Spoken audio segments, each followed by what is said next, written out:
When the news of Thermopylae was brought to Artemisium, and the Greeks learned that Leonidas had fallen, and that Xerxes now commanded the passes, they withdrew southwards into Greece, with the Athenians guarding the rear because of the courage they had shown, and full of pride at their exploits in battle. Presently the enemy's fleet arrived off Attica and occupied the bay of Falernum in the Saronic Gulf, and the great host of their ships quite blotted out the surrounding coastline. The king also came down to the sea in person with the land forces, and could actually be recognized with the assembled army.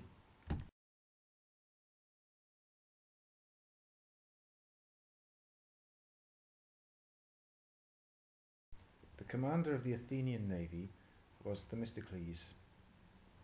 As soon as he had taken up his command, his first step had been to make the citizens man their triremes, and to urge them to leave the city and meet the barbarians at sea as far away from Greece as possible. He was not the commander of the entire Greek navy, and he faced many obstacles with this plan. The Persian king had already started his descent on Greece, while the Athenians were still debating whom they should appoint as their commander. All the other candidates were so alarmed at the danger that they declined to be considered.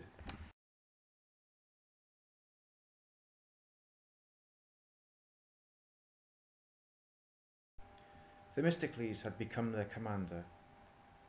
He was greatly admired for the example he had made of the interpreter, for example, who arrived with the envoys from the Persian king to demand earth and water in token of submission. He had this interpreter arrested and put to death by a special decree of the people, because the interpreter had dared to make use of the Greek language to transmit the commands of a barbarian.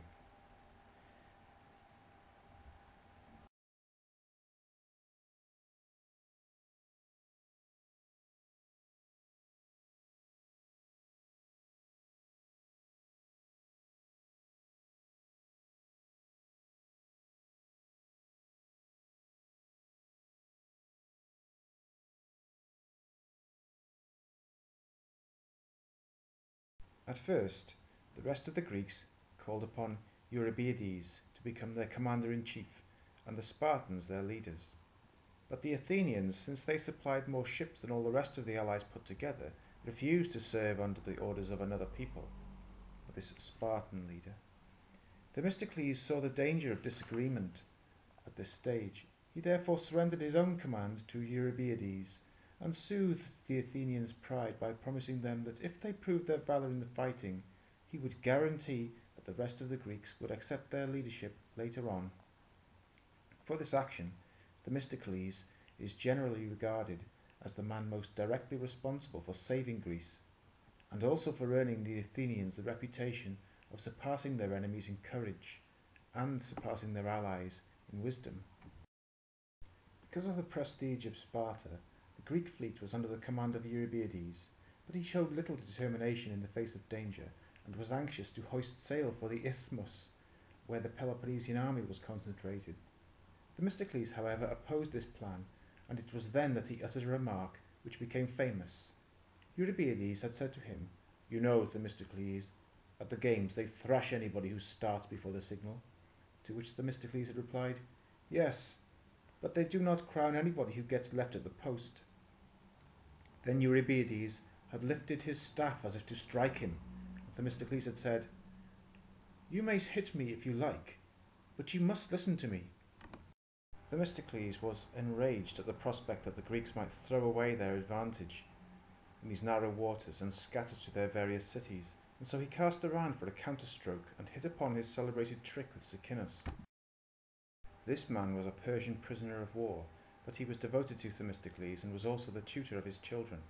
He was sent to Xerxes secretly and told to give him the following message: "Themistocles, the Athenian commander, has come over to the king's side and wishes to be the first to tell him that the Greeks are trying to slip away. He urges the king not to let them escape, but to attack them and destroy their naval power, while they are still disorganized and before they have joined forces with their land army." Xerxes was delighted with this news, which he believed had been sent to him in good faith, and he immediately issued orders to his commanders. The main body of the fleet was to be manned at leisure, but 200 ships were to sail at once, surround the strait on all sides, and bar the passages between Salamis and the neighbouring islands, to prevent any of the Greeks from escaping. At daybreak, Xerxes took his seat on some high ground, which enabled him to overlook his fleet and its order of battle. A golden throne had been set up for him, and a crowd of secretaries were in attendance, whose duty it was to record the events of the battle. In his tragedy, The Persians, the poet Aeschylus writes of the numbers of the barbarian ships as though he knew these for a fact. But Xerxes, as I know well, had 1,000 ships. At his command, the vessels built for speed numbered 207, so stands the count. The Athenian contingent was 180 strong, and each ship had 18 men to fight on deck, 4 of these being archers, and the rest infantrymen. Themistocles appears to have chosen the time for the battle as judiciously as he had the place.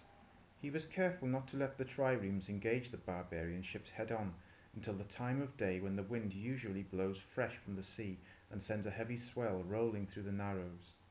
This breeze was no disadvantage to the Greek ships, which were comparatively small and lay low in the water, but it caught the Persian vessels, which were difficult to manoeuvre with their high decks and towering sterns, and swung them round broadside on to their opponents, who dashed in eagerly to the attack.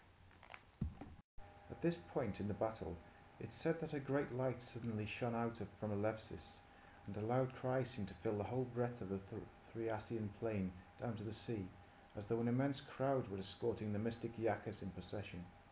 Then from the place where the shouting was heard, a cloud seemed to rise slowly from the land, drift out to sea, and descend upon the triremes.